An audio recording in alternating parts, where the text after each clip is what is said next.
Ayon sa Pag-asa, northeast monsoon o amihan nakakaapekto ngayon sa extreme northern Luzon.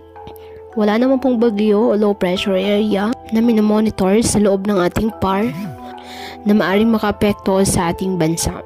Wala rin pong gale warning na nakataas sa anumang bayan ng ating karagatan, kung kaya malaya pong makapamalaot ang ating mga kababayang mangingisda at may maliliit na sasakyang pandagat.